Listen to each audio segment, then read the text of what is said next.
Nuevamente, por la gracia del Señor, estamos aquí para compartirles otro estudio más de la lección de escuela sabática. Es lunes 10 de noviembre y agradecemos al Señor el privilegio que nos da de venir a este medio de comunicación para compartirles la palabra de Dios. Permítanme, antes de continuar, hacerles la invitación que siempre hago a ser fieles con Dios y a despojarnos del egoísmo que a veces nos caracteriza para cumplir con lo que el Señor nos ha mandado, como es el de ser generosos con su obra. No se cansen de escuchar, que les invito siempre a apoyar la obra de Dios. Después vendrá el llamado a aprendernos un versículo cada día. Amy tiene ya listo el versículo que nos va a dar después que su servidor les haga la siguiente invitación. No puedo dejar de animarles para que sean mayordomos fieles del Señor. Estamos viviendo en los últimos días y ustedes saben que básicamente lo que tengamos materialmente pronto no va a tener ningún valor. Y cuán importante es que en cuanto a recursos financieros, compartamos las bendiciones que Dios nos ha dado con la obra que Él nos ha puesto a hacer. En este caso, su servidor, ustedes saben, lidera un ministerio que todo lo hace por fe y todo lo hace por amor, y se requieren de miles de dólares mensuales para hacerlo. Predicar 24/7 por 4 canales de televisión a 4 grandes ciudades de los Estados Unidos como son San Antonio, Texas, Houston, Texas, Austin, Texas, Dallas, Texas y las ciudades vecinas, y luego también hacerlo con una radio metiéndose en los carros todos los días. Hermanos, eso representa bastante inversión económica. Y yo sé que si usted, hermana, hermano, ama esta obra y es un buen mayordomo, usted atenderá este llamado a aportar aquí en este ministerio diezmos, ofrendas y donaciones especiales. Sé que posiblemente usted lo está haciendo tal vez en otro ministerio, y esto yo lo estoy haciendo por aquellos que quieran también aportar aquí, o tal vez no están aportando en otro lugar. Aquí hay mucha necesidad, hermanos. Esos diezmos del Señor, ya usted sabe en qué los invertimos, en el pago de esos canales de televisión y radio. Son $54,000 al mes. Es mucho dinero y somos pocos los que estamos aportando. Por eso es que yo le hago la invitación. Únase a nosotros. Ayúdenos a pagar estos canales de televisión y metámonos en miles de hogares, en los carros de la gente, con el mensaje de los 3 ángeles y la reforma pro salud. Hermanos, Dios va a bendecir y a multiplicar lo que queda en los bolsillos de aquellos que respondan al llamado del Señor. Y con las ofrendas, usted sabe lo que hacemos. Atendemos a los enfermos gratuitamente en nuestro centro de estilo de vida, Los 3 Ángeles. Ya en los próximos días llega el grupo de pacientes que van a ser atendidos con los remedios naturales de Dios aquí en nuestro centro de estilo de vida, Los 3 Ángeles, y donde vamos a orar para que Dios haga milagros. Pero como ya usted sabe, también atender a los enfermos gratuitamente tiene un costo, una inversión grande de dinero, miles de dólares también. Y es ahí donde yo siempre le digo, ayúdenos, hermanos, con ofrendas, que esta obra médica misionera no deje de hacerse. Recientemente tuve un doctor que nos estuvo visitando en Shepherd y él dijo que no entendía cómo podíamos hacer esta obra sin cobrarle nada a las personas, porque él está en un sanatorio donde cobran $6,000 a cada paciente. Y él decía, no entiendo cómo pueden hacer ustedes esta obra sin cobrar nada. Y él miró todo lo que hacemos. Él vio la calidad del trabajo, cómo se hace. Bueno, hasta él mismo se hizo tratamientos de tan motivado que estaba. Y él dijo, sigan hermanos adelante así como van por fe. Porque si hasta aquí el Señor ha sostenido esto, Él lo va a seguir sosteniendo. Y es por eso, hermanos, que yo le digo a todos ustedes, no dejen caer esta obra médica misionera, no dejen que este ministerio deje de hacer la obra así como la hace. No permitan que este sanatorio tenga que cobrar un día porque ya nadie lo apoyó. Apoyémoslo, hermanos. Mandemos ofrendas, mandemos diezmos y así la obra del Señor que avance, llevando el mensaje del tercer ángel y llevando también su brazo derecho, la obra médica misionera. Dios bendiga a todos los que atiendan el llamado. En la pantalla, tomen nota. Ahí está de cómo usted puede enviar los diezmos por correo postal, por cele, llamando en el instante para darlo de su tarjeta de débito o crédito. Ahí está el número, 214-881-4029. Ese es para darlo en el instante y para mandarlo por cele. Ahí está también el WhatsApp, más 1-214-881-4029, para que pida información como desde Suramérica, Centroamérica, Europa, de cualquier parte del mundo. Usted puede mandar los diezmos del Señor y las ofrendas para que hagamos esta obra integral, donde va la salud y va también el evangelio de el mensaje del tercer ángel a la par. Hermanos, desde cualquier parte del mundo, únanse a nosotros por MoneyGram, por Western Union, por RIA, transfiriendo de banco a banco, por PayPal. Hermanos, hay muchas formas ahora de cómo usted puede participar. Gracias a los que atiendan el llamado. Recuerde que por paypal.com usted puede buscar la cuenta que se llama Iglesia Advenimiento y con el correo asociado a los tres ángeles irving@gmail.com, allí nos encuentra y con su tarjeta de débito o crédito en cualquier país usted puede depositar. Gracias otra vez. Dios los bendiga. Espero en el Señor que a más de alguno el Espíritu Santo le toque su corazón para que esta obra avance y vaya de triunfo en triunfo. Dios me los bendiga. Bueno, el versículo para memorizar de hoy, lunes 10 de noviembre, es Juan 18:37 y dice así. Le dijo entonces Pilato, «¿Luego eres tú rey?» Respondió Jesús, «Tú dices que yo soy rey. Yo para esto he nacido y para esto he venido al mundo, para dar testimonio a la verdad. Todo aquel que es de la verdad oye mi voz». Lo leo una vez más, versículo 37 dice así. Le dijo entonces Pilato, «Luego, ¿eres tú rey?» Respondió Jesús, «Tú dices que yo soy rey. Yo para esto he nacido y para esto he venido al mundo, para dar testimonio a la verdad. Todo aquel que es de la verdad oye mi voz». Bueno, hermanos, este ha sido el versículo del día de hoy y les reiteramos la invitación a poderse memorizar y estudiar este versículo durante todo el día. Que el Señor les bendiga en este día. Y ahora vamos al estudio que corresponde a este día lunes, que trae como título Descansando en el sepulcro. Pero no quiero hacerlo sin que antes las hermanas Betania Payán y su hija Nisi Herrero le saluden. Y después del saludo que inmediatamente Nisi haga la oración para comenzar. Buenos días, buenas tardes, buenas noches, depende de la hora en que nos estén acompañando. Estamos muy felices de nuevo estar pudiendo compartir este estudio con ustedes. Es un placer compartir con ustedes nuevamente y les deseo un bendecido día. Bueno, entonces oremos antes de empezar. Padre nuestro, muchas gracias porque llegamos a ver este 10 de noviembre del 2025.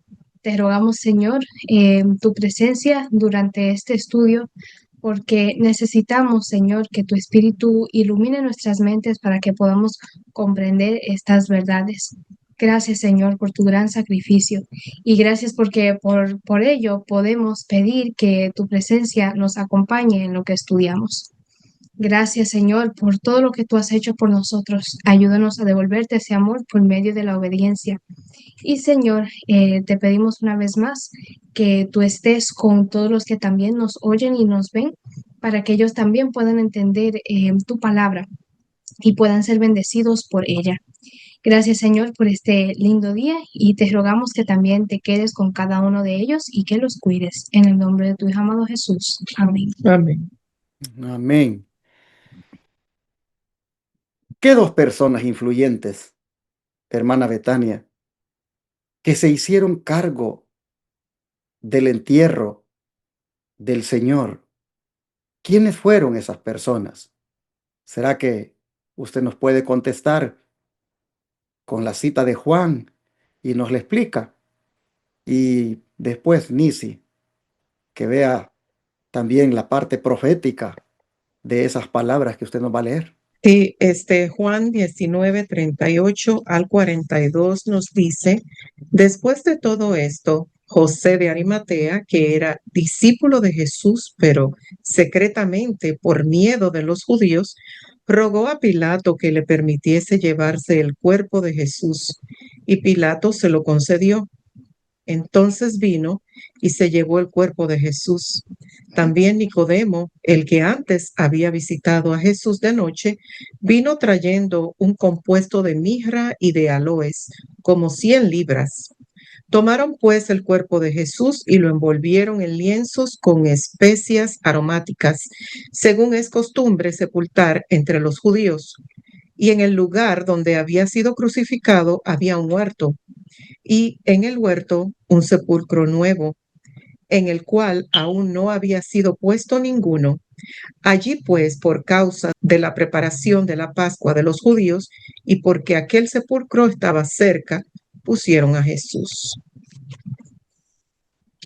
Entonces, en estos versículos podemos ver que José de Arimatea era un hombre influyente, sabemos que tenía dinero, y me resulta bien interesante que era un discípulo pero secreto de Jesús, y todo tiene su tiempo y su momento, y este fue el momento de él demostrar el amor y la fidelidad a su maestro al ir a hacer los preparativos, como vimos en la parte de ayer, en la lección de ayer, que él fue donde Pilato a hacer este pedido de querer recuperar el cuerpo de Jesús y prepararlo para la sepultura justo antes de que fuera sábado.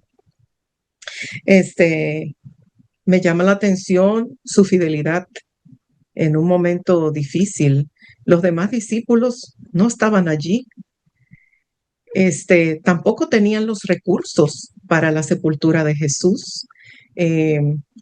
Me imagino que estaban tan, no solamente atemorizados, traumatizados, con miedo, no tenían los recursos para hacer este trabajo, pero el Señor ya había reservado a alguien que iba a encargarse de esto.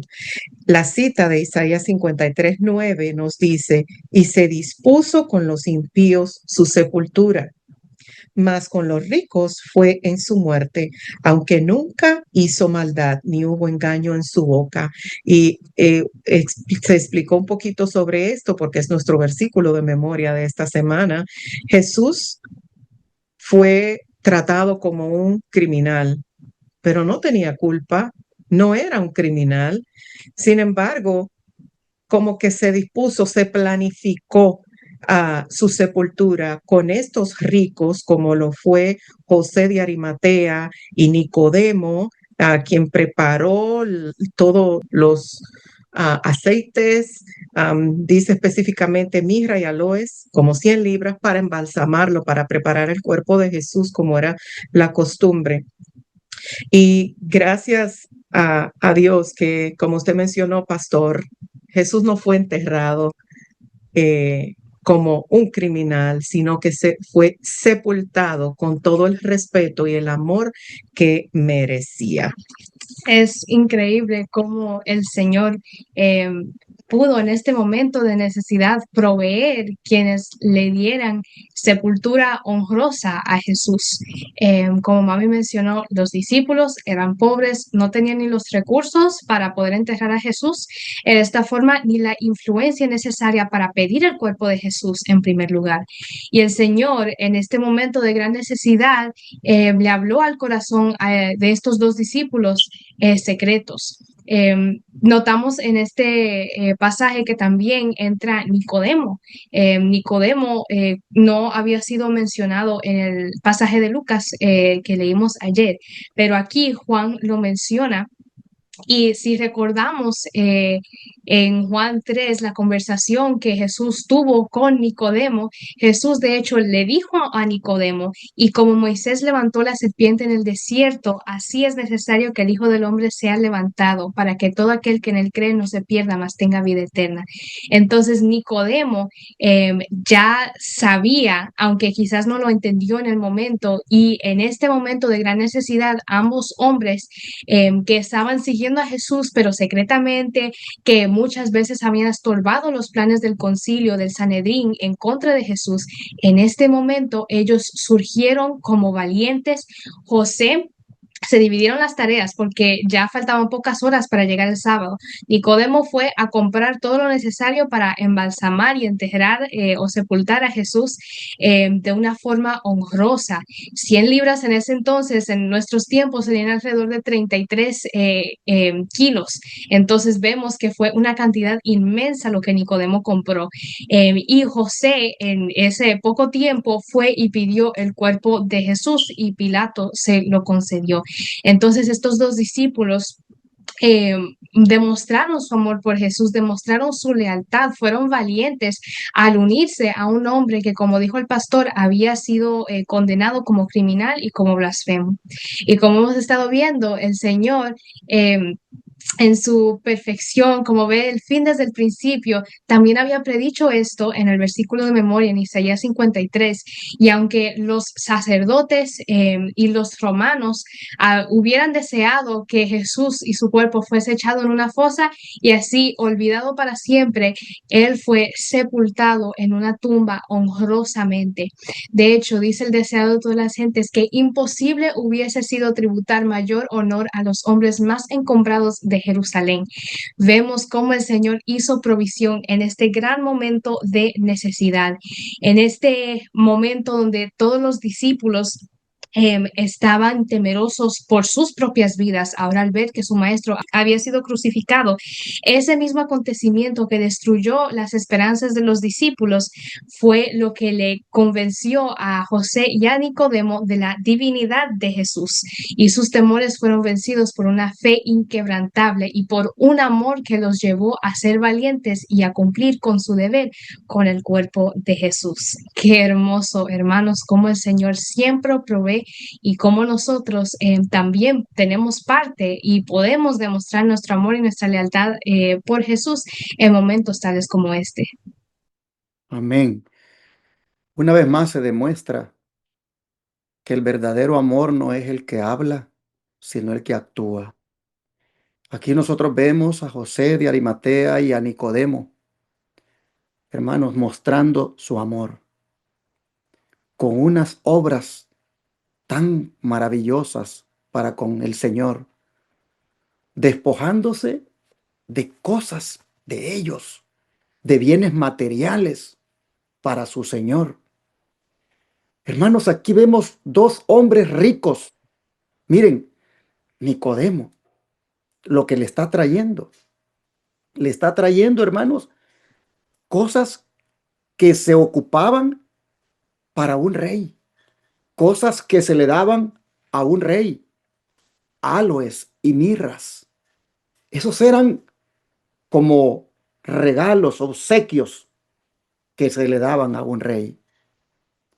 Cuando Jesús nació en Belén, aquellos hombres que vinieron a verlo del oriente, ellos dijeron, es que queremos ver el rey que ha nacido y queremos adorarle. Y le traían oro, incienso y mirra. Obsequios que se le dan a un rey. Y ahora que ha muerto, José de Arimatea y Nicodemo se aseguran de darle todos los honores que como rey se merece. Un sepulcro nuevo y las mejores especies aromáticas como son los aloes y la mirra, porque este rey se lo merece. Hermanos y hermanas, el verdadero amor no es el que habla, es el que actúa. Y a veces en la iglesia se habla mucho del amor, pero cuando llega el momento de demostrarlo, oh hermanos, qué amor más mezquino el que mostramos. A veces ni los diezmos queremos darle al Señor, mucho menos ofrendas. Saben que en el diezmo no estamos dando nada, estamos devolviendo lo que Él pide, lo que es de Él. Es en la ofrenda donde nosotros demostramos la generosidad. Pero a veces, hermanos, las ofrendas son limosnas. Ese es el amor que nosotros le tenemos a nuestro Rey. El diezmo se lo doy a veces de mala gana. Y las ofrendas, pues ahí una limosna. No entendemos a quién le estamos dando. Si nosotros supiéramos, hermanos, y entendiéramos que lo que estamos dando, se lo estamos dando a nuestro Rey, fuéramos, hermanos, generosos, como Nicodemo y como José de Arimatea, daríamos generosamente, porque el amor es aquel que actúa. Mire lo que hizo María Magdalena. Fue a comprar un perfume caro de 300 denarios, el trabajo de todo un año, el salario de todo un año de trabajo. Lo invirtió en un perfume. Y Cristo dijo, esta mujer me está preparando para la sepultura. Hermanos, el verdadero amor no es el que habla, es el que actúa. Eso me enseña a mí José de Arimatea y Nicodemo.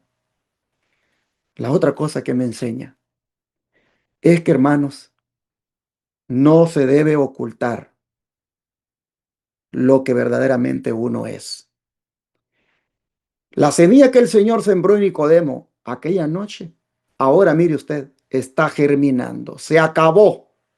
Ahora tendrán que saber todos mis compañeros fariseos que yo estoy con él y que para mí él es un rey y que efectivamente ha muerto para mí el rey de los judíos. Y aquí están las 100 libras, oiga bien, hermano, 100 libras de aloes y mirra para mi rey.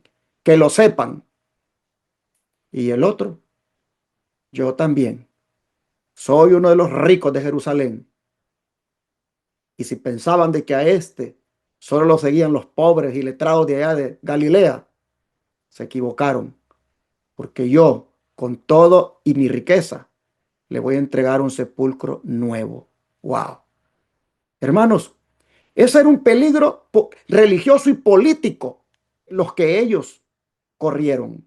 Tanto José de Arimatea como Nicodemo.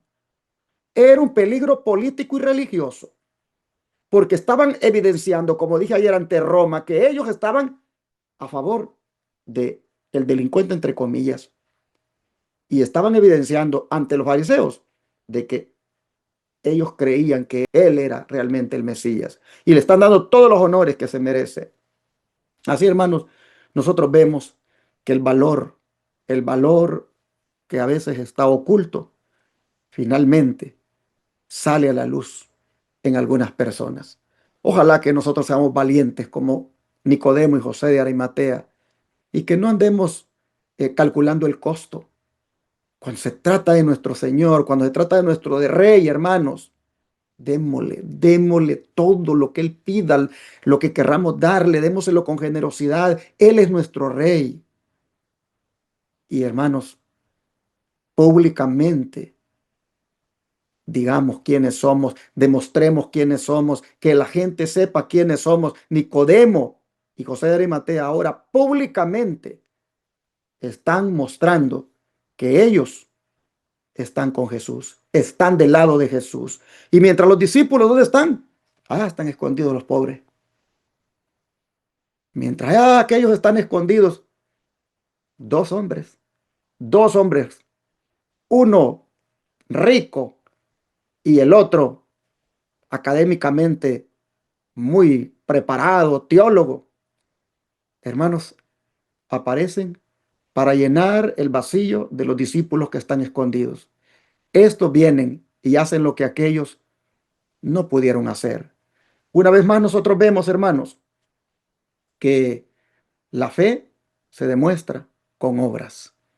Y José de Arimatea y Nicodemo demostraron su fe por sus obras, por esas obras de amor, de generosidad, de entrega de recursos, de inclusive de entrega de bienes materiales.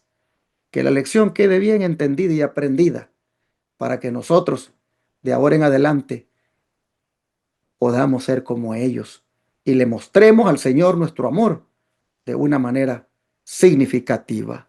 El don de profecía, como también respalda más este punto, hermana Betania, si nos lee esa cita que viene a continuación del don profético. Así dice: en esta emergencia, José de Arimatea y Nicodemo vinieron en auxilio de los discípulos. Ambos hombres eran miembros del Sanedrín y conocían a Pilato.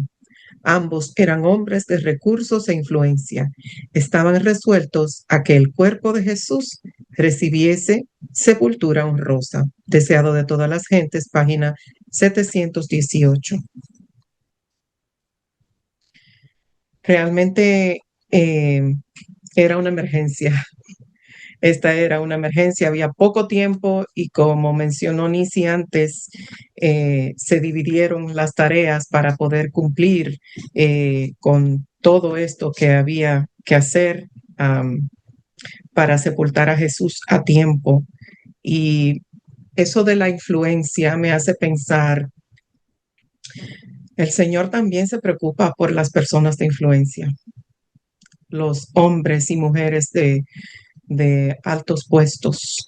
También a ellos les da la oportunidad de la salvación. Y estos hombres reconocieron esa oportunidad y tomaron acción en el momento adecuado.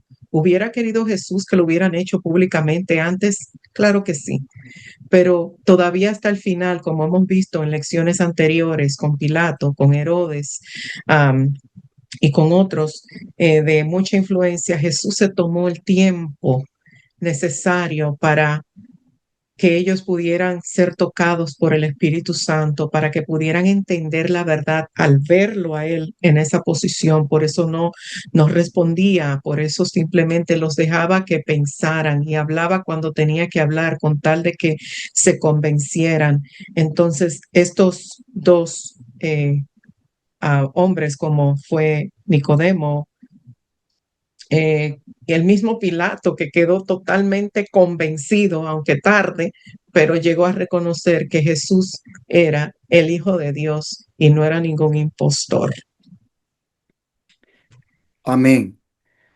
Mientras tanto, ¿qué está pasando con los gobernantes judíos? ¿Qué les preocupa? Nisi, ¿qué preocupaba la mente de los gobernantes judíos en ese sábado y qué acción tomaron? Mateo 27, los versículos 62 al 66, nos dice de la siguiente forma. Al día siguiente, que es después de la preparación, se reunieron los principales sacerdotes y los fariseos ante Pilato diciendo: Señor, nos acordamos que aquel engañador dijo, viviendo aún, después de 3 días resucitaré. Manda, pues, que se asegure el sepulcro hasta el tercer día, no sea que vengan sus discípulos de noche y lo hurten y digan al pueblo, resucitó de entre los muertos. Y será el postrer error peor que el primero. Y Pilato les dijo: ahí tenéis una guardia, id, aseguradlo como sabéis. Entonces ellos fueron y aseguraron el sepulcro, sellando la piedra y poniendo la guardia. Wow. Al día siguiente, que es después de la preparación. Como hemos visto, Jesús fue sepultado ya poco tiempo antes de que empezara el sábado. Y hemos estado viendo a través de esos pasajes que hace mucha referencia a que el tiempo era corto porque ya se estaba terminando el día de la preparación para entrar al día de reposo, que como sabemos, el séptimo día de la semana es el sábado. Así que al día siguiente, es decir, el día sábado, que los fariseos, los saduceos, que los judíos, los gobernantes del pueblo de Israel, tanto honraban, que al parecer eran tan celosos con ello, que muchas veces, de hecho, habían condenado a Jesús por haber violado el sábado, entre comillas. Ellos mismos en el día sábado se reunieron ante Pilato diciendo: Señor, nos acordamos que Jesús cuando vivía decía que después de 3 días iba a resucitar, y pidieron la guardia romana para que rodeara el sepulcro, para que según ellos los discípulos no se robaran el cuerpo de Jesús para poder decir que había resucitado el Señor. Así que vemos la extrema hipocresía de estos gobernantes que no querían entrar en el pretorio por contaminarse, pero aún así, para poder cumplir sus propósitos, accedieron en tener esta reunión, como quien dice, de negocios con Pilato, para poder conseguir una guardia y sellar la tumba y asegurar que Jesús nunca podría salir de ahí por esfuerzos humanos. Qué increíble es la hipocresía humana, es lo primero que resalta a mi vista. Y lo otro que me interesó es que dicen los sacerdotes: y será el postrer error peor que el primero. Yo siempre pensaba que esto se refería a que el error de permitir que los discípulos hurtaran a Jesús y dijeran que había resucitado iba a ser peor que condenar a Jesús en el primer lugar. Pero aprendí, de hecho, que el error para los saduceos, para los fariseos, no era su propia conducta de condenar a Jesús, sino era el que el pueblo creyera que era el Mesías. Y el postrer error sería entonces el creer que Jesús había resucitado, que el Mesías volvería a tener vida. Así que podemos ver que aún en este momento están celosos y envidiosos de la influencia que Jesús tenía sobre el pueblo y no querían que se extendiera más. Querían terminar con todo eso al crucificar a Jesús. Pero nunca le salen los planes a Satanás como él quiere que le salgan. En el deseo de todas las gentes nos dice que cuando Jesús fue enterrado, ya ese sábado, sábado no solo de la semana, sino el día sábado, el ceremonial de la Pascua, la gente estaba con los ojos clavados en los eventos que habían ocurrido ese viernes: el juicio, la crucifixión, la flagelación, todo eso. Así que de hecho estos eventos sirvieron para traer aún más atención a Jesús, que fue lo que él mismo había predicho: y cuando yo fuere levantado, a todos atraeré a mí mismo. Así que todos los ojos estaban fijos en Jesús en esos eventos, en la Pascua, donde tantos judíos se reunían de todos los lugares, no solo de Jerusalén, y pudieron ver el transcurso de todos estos eventos, y ya casi llegamos al momento culminante. Así que vemos aquí estos dos lados que contrastan: los sacerdotes, envidiosos todavía, aún en la muerte de Cristo le envidiaban, y los que ahora estaban preocupados por Jesús, no sabían dónde estaban, los enfermos se morían por las calles. Una luz había sido apagada en el mundo y todo el mundo lo sabía. Y como la gente, el pueblo los resentía, aún en ese momento los sacerdotes envidiaban a Jesús. Qué terrible es la envidia. Aquí, hermanos, nosotros miramos a los dos poderes, el político y el religioso, tramando para ver cómo neutralizar el poder de Dios que tiene para devolver la vida. Como dice la hermana White en el deseo de todas las gentes, débiles hombres que quisieron hacer de todo para que el dador de la vida quedara allí, sellado en la tumba para siempre. Hermanos, miren, los religiosos, ellos están más preocupados por ver cómo su mentira la gente se la cree que otra cosa. Es interesante ver cómo ellos no les importa la santidad del sábado. Lo que quieren es ver de qué forma su mentira es creíble. Que la gente crea que verdaderamente, que la gente vaya a darse cuenta de que Cristo ha resucitado. Eso para ellos les causa un miedo. Y ellos quieren ver de qué forma esa tumba queda sellada. Me llama la atención cuando dice, nos acordamos que aquel engañador dijo, porque eso me dice a mí el poder que tiene la palabra para inquietar conciencias. Esa palabra que él dijo, que el Señor dijo, que después de 3 días resucitaría, esa palabra quedó en la mente de ellos. Y ahora dicen, nos acordamos que ese engañador dijo. Hermanos, cuando una vez la palabra entra en la mente, de ahí no sale. Usted la puede olvidar, pero en el momento que usted tiene que recordarla, la va a recordar porque allí está en la mente.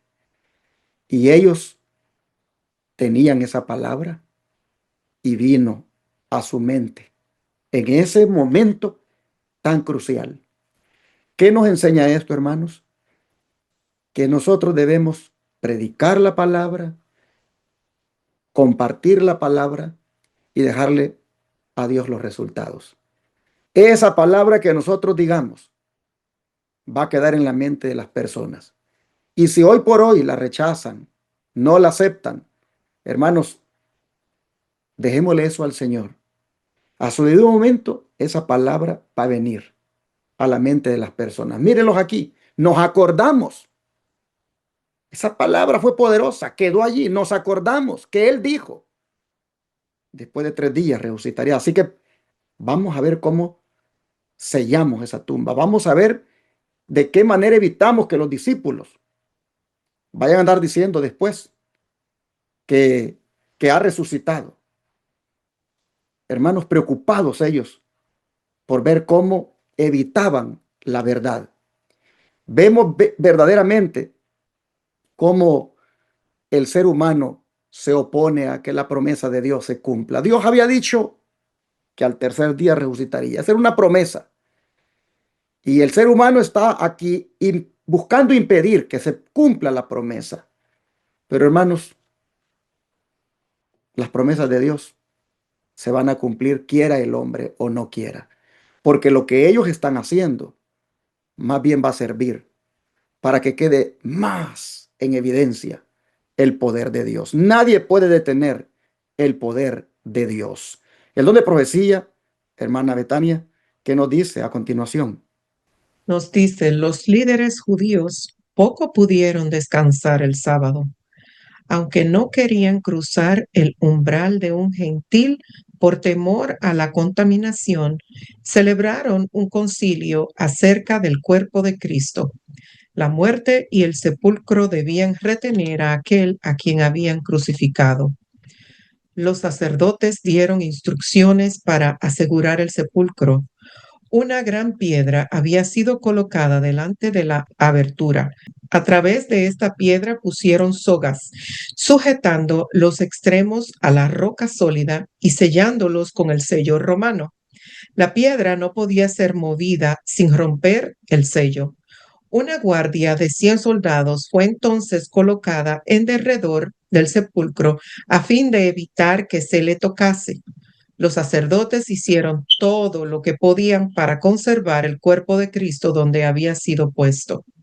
Fue sellado tan seguramente en su tumba como si hubiese de permanecer allí para siempre.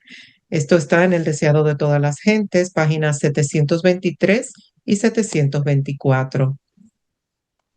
Fue sellado tan seguramente en su tumba como si hubiese de permanecer allí para siempre. A mí me dio risa esa línea cuando la leí, porque en contraste con lo que ya se analizó un poco más arriba en el primer párrafo, de que se reunieron en pleno sábado para determinar qué hacer con el cuerpo. O sea, eso es un extremo en hipocresía, pero ahora todavía es que es como estar uno endemoniado, ya no ve ni su propio error como error. Suena tan tonto pensar convencidos porque sabían que este era Jesús, sabía todos los milagros que hacía y sabía que podía salir de allí. Todavía siguen en su necedad tratando de prevenir que Jesús resucite, como ellos sabían, lo habían dicho ahí arriba, nos acordamos de que él dijo que iba a resucitar en 3 días y todavía siguen en esa necedad de querer prevenir que se cumpla lo que Jesús ya había dicho. Y por eso me dio risa, porque así mismo nosotros podemos caer en el mismo error de pensar que nosotros podemos ser más listos que Dios.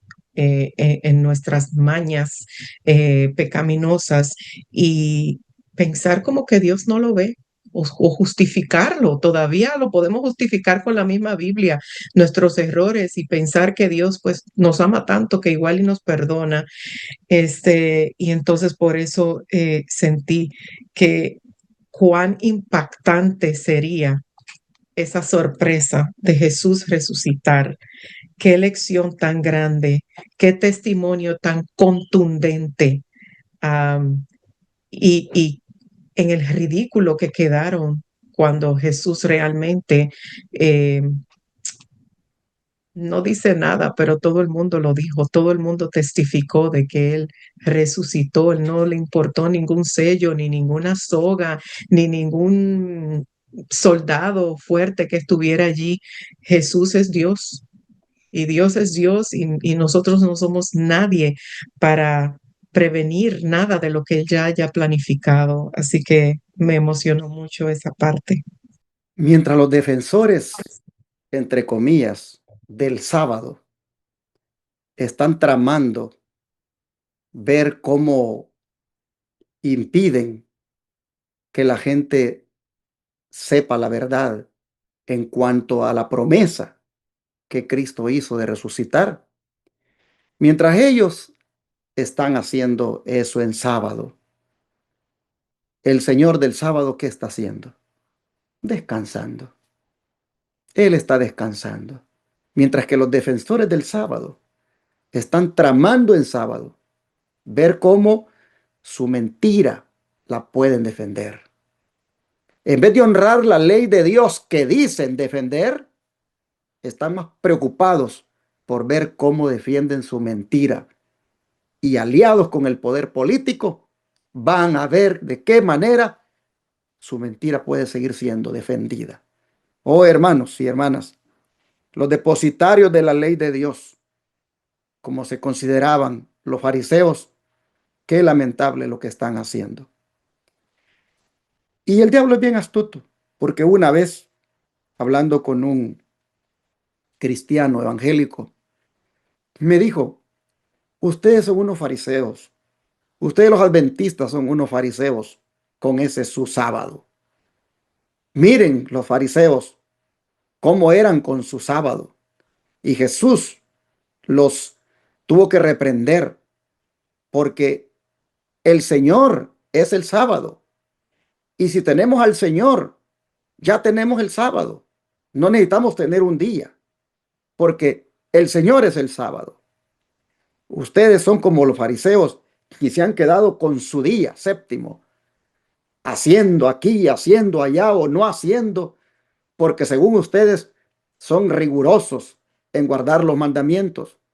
Miren, el Señor reprendió a los fariseos por esa forma de guardar su día sábado. Y yo me quedé analizando y dije: wow, cómo el diablo sigue cegando las mentes. Cómo el diablo se ha encargado de que vean eso que los fariseos hacían tan horrible, tan negativo en cuanto al sábado, para ocuparlo como excusa en su desobediencia del mandamiento.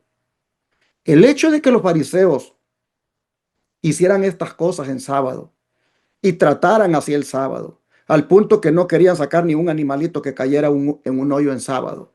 El hecho de que ellos fueran extremistas con el sábado no quiere decir que por eso el sábado no lo tenemos que guardar. No quiere decir que por eso el sábado no tenga ningún valor. No, hermanos, Cristo nos enseñó cómo se guarda el sábado. Es más, ¿A dónde iba Cristo los sábados? Él iba como de costumbre, dice, a la sinagoga. Y le aseguro que después de ir a la sinagoga, él iba a buscar a los enfermos. Y si estando en la sinagoga, allí había un enfermo, él hacía la obra. Pero él iba a estudiar la Biblia los sábados, era su costumbre. Nosotros los adventistas guardamos el sábado yendo al templo en la mañana a adorar a Dios y por la tarde tenemos la oportunidad de compartir las buenas nuevas con alguien porque Cristo dijo que hay que hacer el bien en sábado. El sábado no es para irnos a dormir. El sábado no es para pasar la tarde durmiendo. Hay que hacer el bien el sábado. Y comenzamos haciendo el bien, adorándolo por la mañana.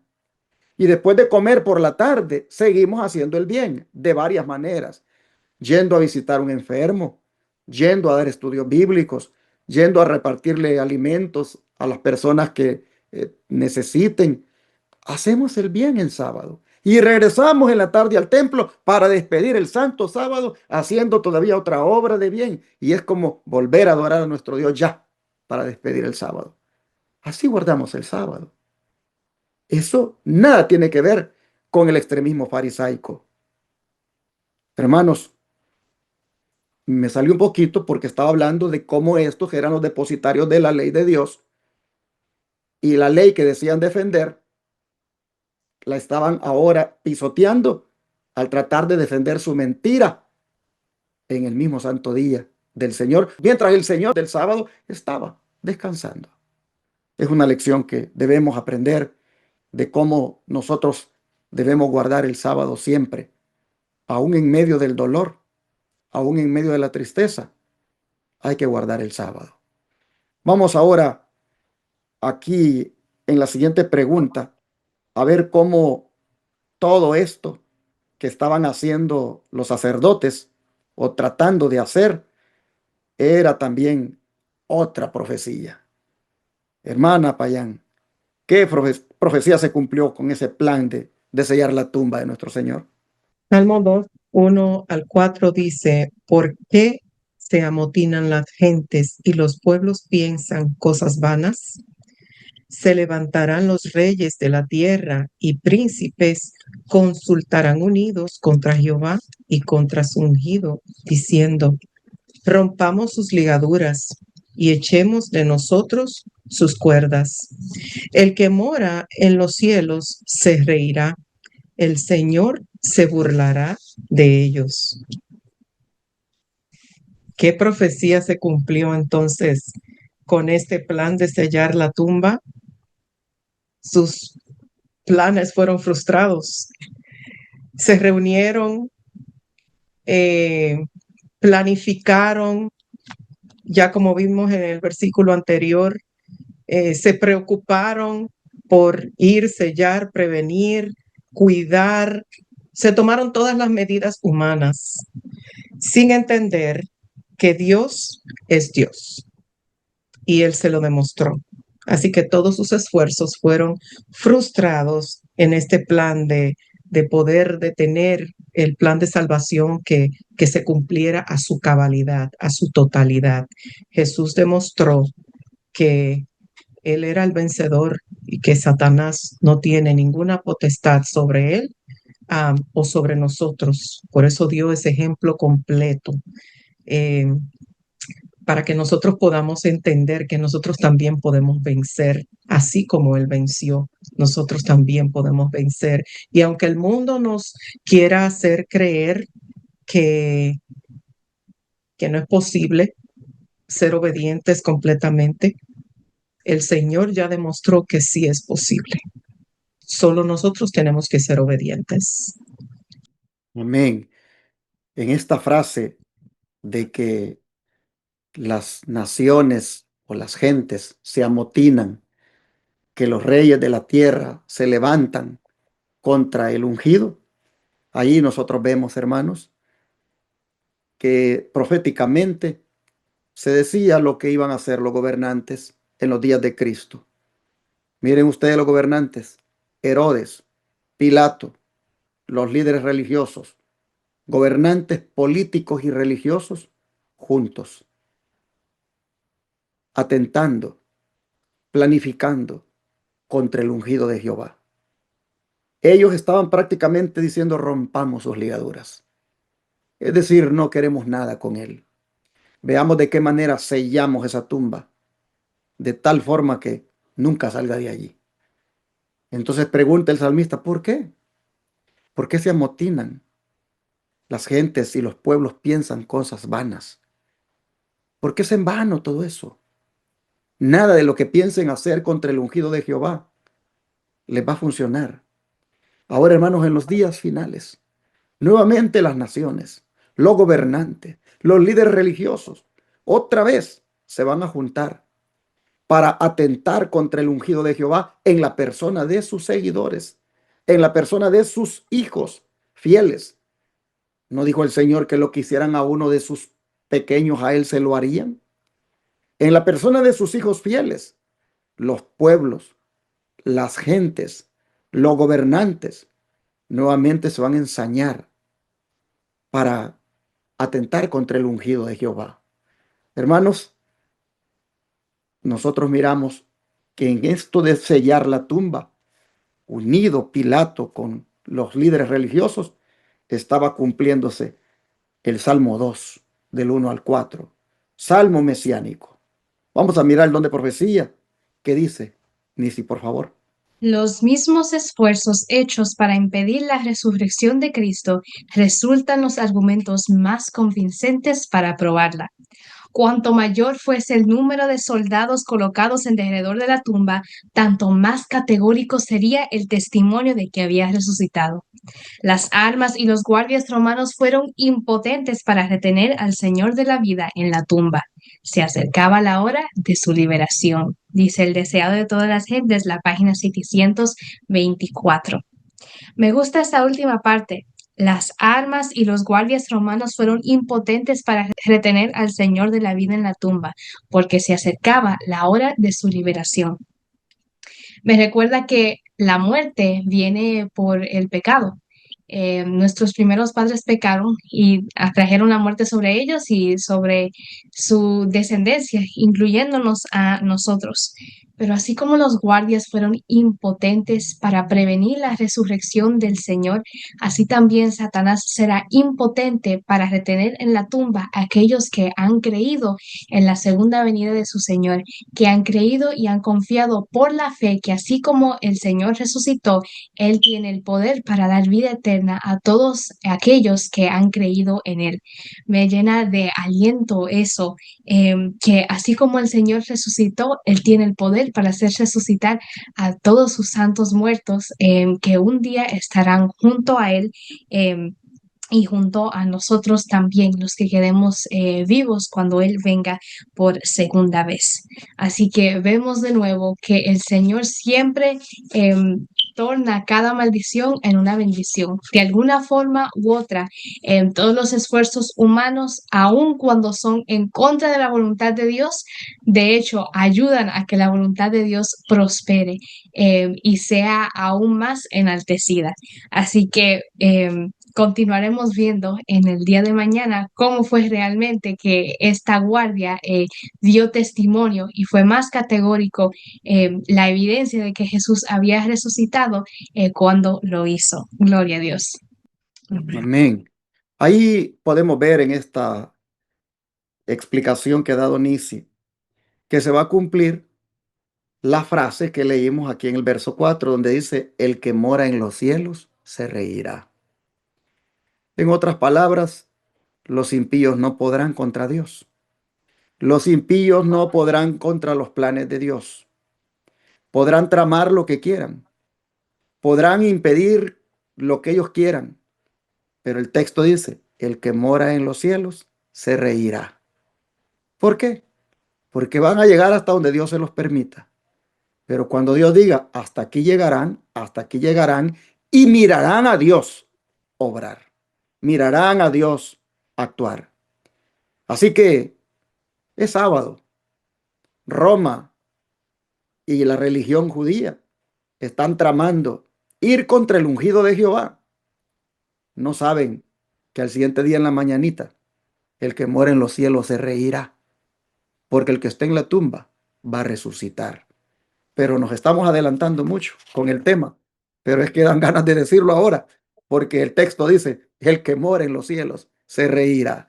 Hermanos y hermanas, creo que es bueno darle gracias a Dios ahora, porque podemos comprender las cosas de lo que estuvo envuelto allí aquel día, cuando el Señor descansaba, cuando el Señor guardaba el santo sábado en la tumba. Vemos todos los elementos que están envueltos desde el viernes y vemos los elementos que aparecen en el mismo sábado por parte de los hombres impíos. Los hombres impíos tienen miedo a la palabra. ¿A cuál palabra? A la palabra que dijo, después de 3 días resucitaré. Tiemblan ante esa palabra. No tienen paz, están inquietos. La palabra los está incomodando. La palabra que un día oyeron, que quedó en su mente, ha venido para inquietarlos, ha venido para ponerles miedo. Y dijeron, tenemos que ver qué hacemos, porque ese engañador dijo que resucitaría el 3er día. No vaya a ser que vengan sus discípulos y lo saquen y digan que ha resucitado cuando está muerto. Vamos a sellar la tumba. Hermanos, así vemos qué poderosa es la palabra, que al impío le trae miedo, mientras que al Hijo de Dios le trae gozo y esperanza. Vamos a orar y a darle gracias al Señor por este mensaje que nos ha dado este día. Oremos. Padre nuestro que esté en los cielos, gracias, Señor, una vez más por hacernos ver todo esto que deberíamos nosotros tomar en cuenta. Número 1, en cuanto a la valentía de dar a conocer nuestra fe, no importa los peligros que se nos vengan con los políticos y los religiosos. Número 2, lo generosos que deberíamos de ser contigo, a quien consideramos como nuestro rey. Deberíamos ser tan generosos en la medida en que nos bendigas, para reconocerte que como súbditos nuestro deber es rendirte homenaje, aún con nuestros bienes materiales. Y número 3, Señor, que podamos eliminar de nosotros la hipocresía. Cuando, como depositarios de la ley de Dios hoy en día, vengamos y todavía tramemos cosas en el santo sábado que no van de acuerdo a tu voluntad. Y aquí, Señor, aunque no lo dije en la explicación, se me ha venido a la mente de cómo a veces también corremos el peligro de que, como los fariseos, hagamos cosas indebidas en el sábado y nos pongamos a tratar de levantar chismes, rumores, tramar algunas cosas que son indebidas en cualquier día de la semana, pero más en el sábado.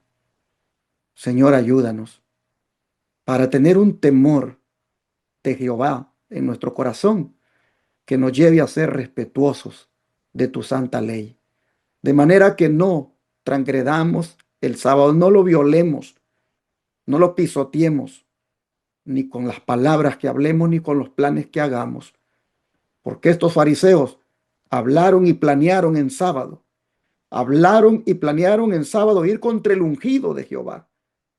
Señor, ayúdanos a que nosotros no caigamos en ese pecado y ayúdanos a respetar el santo sábado, descansándolo tal como tú lo hiciste, dándonos el ejemplo.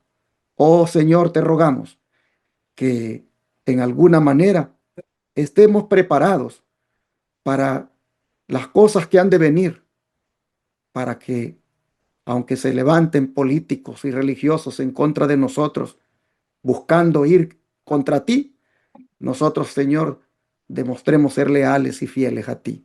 Gracias por esta palabra, por todas estas lecciones que encontramos.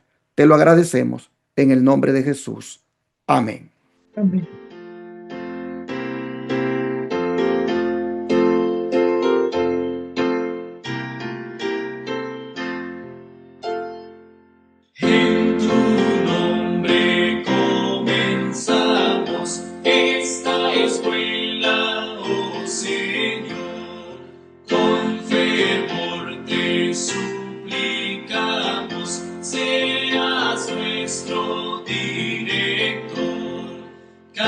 danza.